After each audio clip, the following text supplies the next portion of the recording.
오늘 출애굽기 15장 13절에서 21절까지 말씀 보겠습니다. 어제 출애굽기 14장에서는 이스라엘이 기적적으로 홍해를 건넜습니다. 그리고 출애굽기 15장은 이제 홍해를 건넌 다음에 하나님께 드리는 찬양시입니다. 하나님께서 홍해에서 애국 군대를 심판하셨고 이스라엘 백성들을 위해서 놀라운 기적을 행하셨다. 하나님의 이 살아계심과 능력을 찬양하는 것이 이제 오늘 본문의 내용입니다. 이 이스라엘 백성들의 찬양을 보면 세 가지로 구성이 되어 있습니다. 과거적인 찬양, 현재적인 찬양, 미래적인 찬양입니다. 출애굽기 15장 전체가 이 세 가지의 찬양에 대한 내용입니다. 과거의 찬양은 무엇입니까? 애굽에 행하신 이 재앙의 기적이죠. 그리고 홍해에서 베푸신 하나님의 능력입니다. 그 하나님의 능력을 찬양하고 있습니다.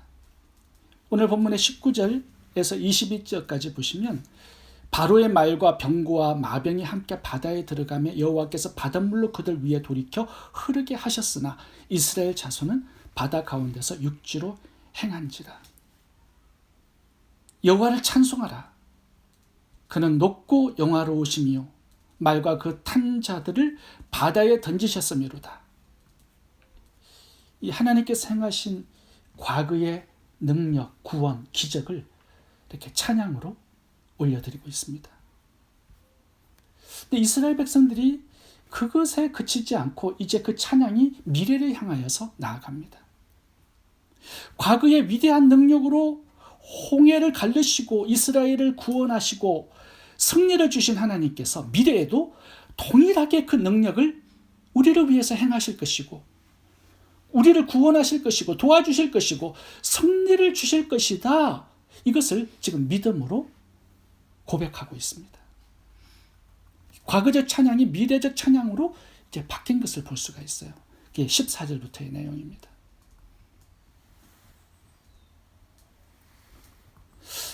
이제 14절부터 보시면 가나안 땅으로 하나님께서 우리를 인도하실 것이다 고백하면서 이제 통과해야 될 이방 국가가 나옵니다. 블레셋 나오죠. 에돔, 모압, 그리고 가나안 땅이 나옵니다. 이걸 통과해야 이제 가나안 땅으로 들어가게 되는 거죠. 근데 전쟁을 해야 합니다. 그들이 순순히 지나가게 하지는 않을 것이지 않겠습니까? 그런데 과거의 구원을 행하신 능력으로 이스라엘 백성들을 도와주신 하나님께서 이런 전쟁 가운데서도 승리를 주실 것이다라는 그 믿음의 고백을 찬양으로 드리고 있는 겁니다. 10가지 재앙과 홍해에서 애국 군대를 수장시키신 그 하나님께서 미래에도 정확하게 당신의 백성들을 보호하실 것이고 기적을 행하실 것이고 능력을 나타내실 것이고 전쟁에서 승리를 주실 것이고 가나안 땅까지 인도하셔서 하나님께서 약속하신 그 약속을 성취하실 것이다. 이것을 지금 믿음으로 고백하면서 이렇게 찬양하고 있습니다.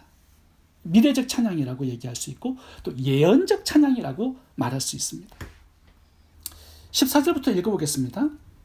열방이 듣고 떨며 블레셋 거민이 두려움에 잡히며 에돔 방백이 놀라고 모압 영웅이 떨림에 잡히며 가나안 거민이 다 낙담하나이다. 놀람과 두려움이 그들에게 미치며 주의 팔이 큼을 인하여 그들이 돌같이 고요하여 싸우되 여호와께서 주의 백성이 통과하기까지 곧 주의 사신 백성이 통과하기까지였나이다. 주께서 백성을 인도하사 그들의 주신 기업의 산에 심으시리이다. 지금 가나안 땅까지 들어가는 데 있어서 하나님께서 이 전쟁에서 승리 주실 것을 지금 믿음으로 고백하고 있는 겁니다. 우리가 오늘 본문에서 찬양에 대한 교훈을 한 가지 생각해 보아야 될 것은 미래적 신앙 고백의 찬양입니다. 하나님께서 행하신 과거의 은혜와 능력, 구원의 초점을 맞춘 것을 찬양이라고 한다면 하나님께서 앞으로 행하실 미래적 구원과 능력, 은혜의 이 승리에 초점을 맞춘 것을 예언적 찬양이라고 합니다. 그러니까 예언하는 거예요. 믿음의 고백으로. 이렇게 하나님께서 우리에게 행하실 것이다.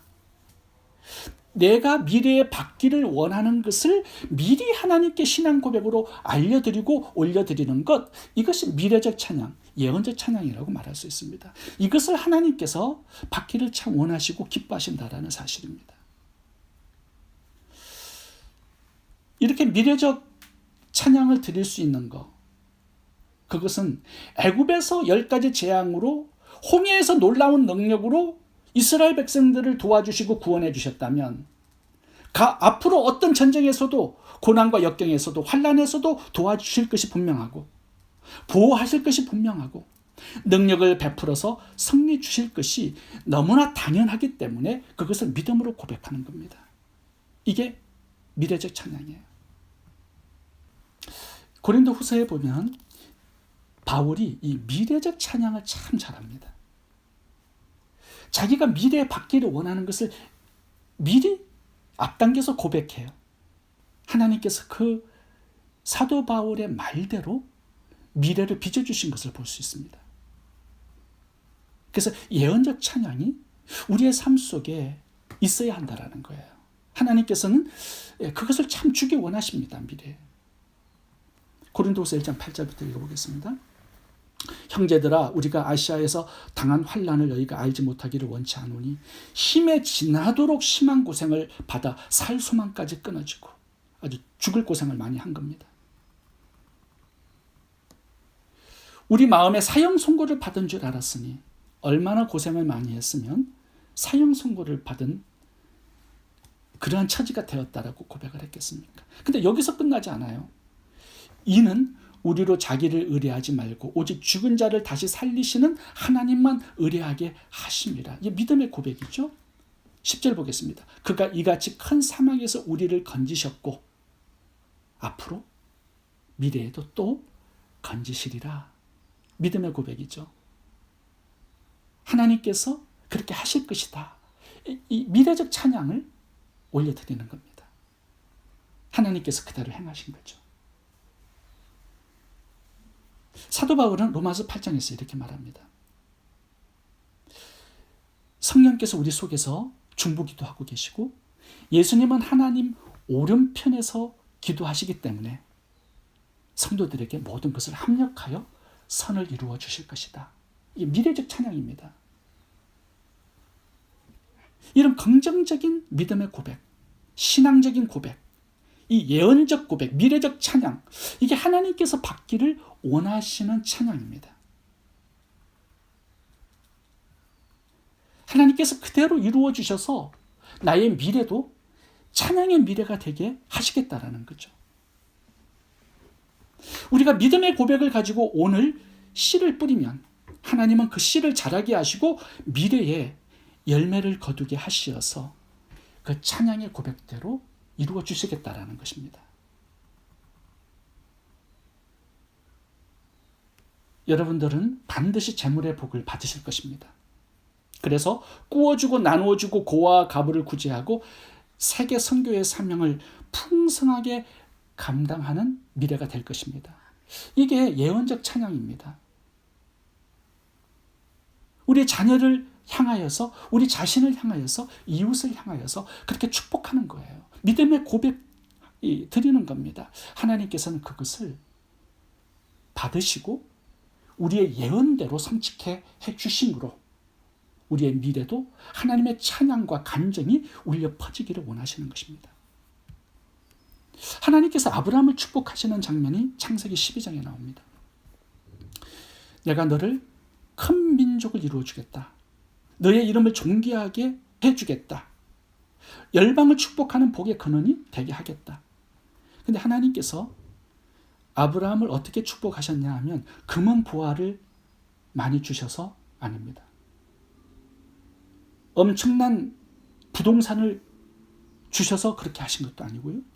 큰 권력을 주셔서 그렇게 하신 것도 아닙니다. 하나님께서 아브라함을 축복하신 그것은요, 말이었습니다. 하나님께서 그의 미래를 예언적으로 선포하신 거예요. 그렇게 그대로 되었죠. 아브라함의 인생을 통하여서 하나님께서 영광을 받으셨습니다. 찬양을 받으셨습니다. 이게 믿음의 고백이 가져오는 축복이에요. 예수님이 베드로를 처음 만났을 때 말로 먼저 축복하십니다. 네가 요한의 아들 시몬이니 장차 개바라 하리라. 반석이거든요. 그 반석이 예수님께서는 내 교회를 세우시겠다고 예언적 축복을 하셨습니다. 제자를 부르신 다음에도 말로 축복을 먼저 하세요. 나를 따라오느라 내가 너희로 사람을 낚는 어부가 되게 하리라. 지금은 고기 잡는 어부지만 너희들은 앞으로 사람을 구원하는 그런 열방을 축복하는 복의 근원을 삼겠다고 말씀하시는 겁니다. 예수님의 이 예언적 축복처럼 미래적 찬양처럼 베드로는 반석 같은 믿음의 사람이 되었고요. 신약 교회의 기초가 되었습니다. 예루살렘 교회를 세우죠. 제자들은 가는 곳마다 구원의 역사를 이루는 사람 낚는 어부, 선교사가 되었습니다. 우리가 우리 자녀들을 향하여 내 자신을 향하여 그렇게 축복할 필요가 있습니다. 미래적 찬양으로, 예언적 찬양으로, 믿음의 신앙적 고백으로 그렇게 축복하는 겁니다. 왜냐하면 하나님께서 가나안 땅을 주시겠다고 약속하시지 않았습니까? 그 약속을 붙들고 미래적 찬양으로 나아가는 거죠. 우리를 복 주고 복 주시겠다고 약속하셨습니다. 그래서 내 자신을 축복하는 거고 내 자녀를 축복하는 거고 이웃을 그렇게 축복하는 겁니다. 이게 미래적 찬양이고 예언적 찬양입니다. 세 번째 우리가 드려야 할 찬양이 있는데 그건 현재적 찬양입니다. 이제 22절부터 보시면 이스라엘 백성들에게 제일 큰 약점이 하나가 있었는데 그것이 뭐냐면 현재적 찬양이 없었다라는 거예요. 현재는 뭐가 진행이 되고 있습니까? 원망 불평이 진행이 됩니다. 그들의 삶의 자리가 너무 불편했어요. 그 삶 속에서 하나님께 현재적 찬양을 드리지 못합니다. 이것이 이스라엘 백성들의 가장 약한 부분이었습니다. 현재적 찬양. 22절부터 24절까지 봅니다. 모세가 홍해에서 이스라엘을 인도하여 그들이 나와서 수르 광야로 들어가며 거기서 사흘길을 행하였으나 물을 얻지 못하고 마라에 이르렀더니 그곳 물이 써서 마시지 못하겠으므로 그 이름을 마라라 하였더라. 24절 백성이 모세에게 대하여 원망하여 가로되 우리가 무엇을 마실까? 홍해에서부터요 계속 원망 불평이 터져 나옵니다. 애굽의 10가지 재앙을 언제 경험했습니까? 일주일 전에 경험했습니다. 근데 홍해 앞에 섰을 때는요 찬양이 나오지 않아요. 애굽에서 출애굽했을 때는 찬양이 터져 나왔습니다. 근데 일주일 가지 못해요. 마라의 쓴물은 며칠 가지 못했습니까? 3일을 가지 못했습니다.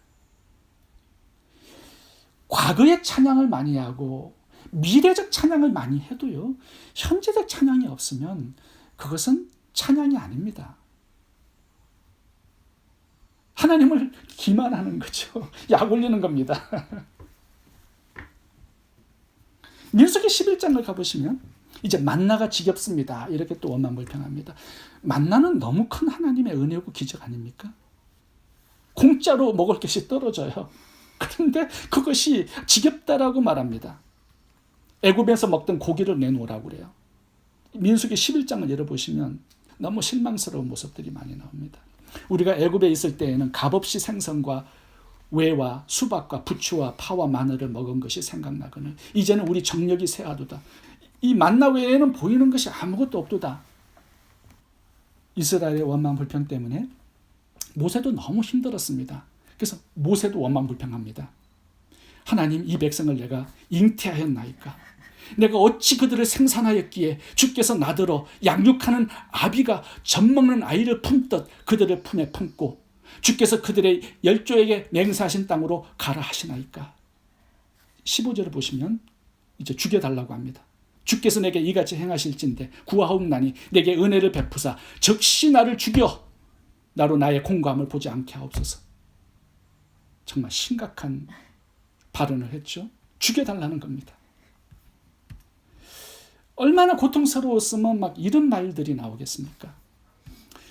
현재적 찬양이 없어요. 이스라엘 백성들.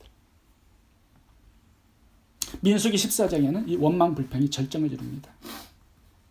온 회중이 소리 높여 부르짖으며 밤새도록 백성이 곡하였더라.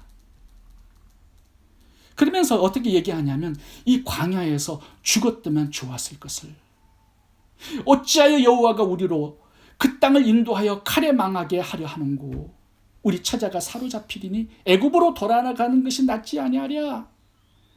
이에 서로 말하되 우리가 장관을 세우고 애굽으로 돌아가자. 하나님께서 여기서 진노하십니다. 처음 1년은요 하나님께서 이렇게 봐주십니다. 그런데 가네스 바나에 여기에서는요 하나님께서 그들을 광야에 다 죽일 것을 결정합니다. 무엇 때문에 이 결정을 내리는 겁니까? 말 때문에 그런 거죠. 말 때문에. 너희 시체가 이 광야에 엎드려질 것이라. 이게 하나님의 결론입니다. 네가 말한 대로 내가 그대로 행해주겠다는 거예요.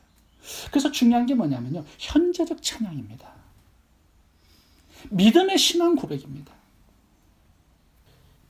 애굽에서 10가지 재앙으로 이스라엘 백성들을 구원해 주셨다면 홍해에서 왜 구원해 주지 않으시겠습니까? 마라의 쓴물에서 왜 단물을 내지 않으시겠습니까? 만나보다 더 좋은 것을 왜 주시지 않겠습니까? 현재적 찬양이 없어요. 고난 속에서 홍해 앞에서 마라의 쓴물에서 드려야 할 신앙 고백, 그 현재적 찬양이 나오지 않습니다. 그 대신 죽겠다라는 말, 망했다라는 말, 부정적인 원망 불평의 말, 패배적인 말, 불신앙의 말, 이런 것들 때문에 그들은 약속은 받았지만 가나안 땅을 얻지 못했습니다. 사도 바울은 몸에 가시가 있었어요. 사단의 가시.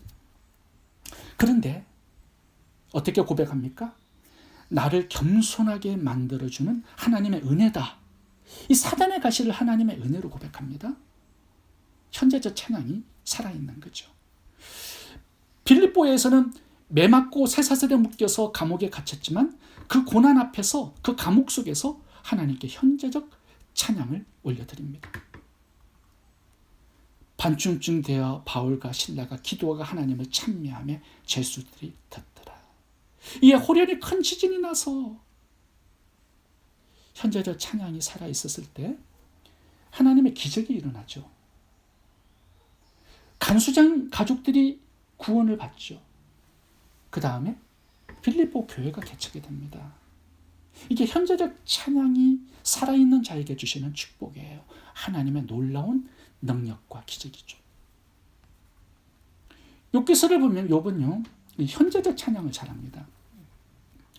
하나님께서 과거에 동방의 최고의 부자가 되게 하셨죠. 그거 찬양 많이 합니다. 근데 고난을 주셨을 때도요, 이해할 수 없는 역경을 주셨을 때도요, 그곳에 찬양이 살아있습니다. 그래서 욥기서 결론이 뭐냐? 더블 블레싱을 받았다라는 거예요. 하나님을 눈으로 보는 축복을 받았다는 거예요. 그리고 욥기서를 기록하여 나옵니다. 미래에도 찬양이 나옵니다. 왜? 현재의 찬양이 살아있기 때문에 그렇다라는 거죠. 나의 가는 길을 오직 그가 아시나니 그가 나를 단련하신 후에는 내가 정금같이 나오리라. 얼마나 멋진 고백이 살아있습니까? 요나도 봐보시면 범죄에서 고래 뱃속에 갇히죠. 엄청난 하나님의 심판이었습니다. 그런데 그 속에서요 감사의 찬양을 하나님께 올려드립니다. 나는 감사하는 목소리로 주께 제사를 드리며 나의 성원을 주께 갚겠나이다. 구원은 여호와께로서 말미암나이다. 여호와께서 물고기에게 명령하심에 요나를 육지에 토해내니라. 모든 이 회복이 어디에서 주어지느냐? 현재적 찬양이 살아있는 그 속에서 하나님의 능력이 계속 들어옵니다.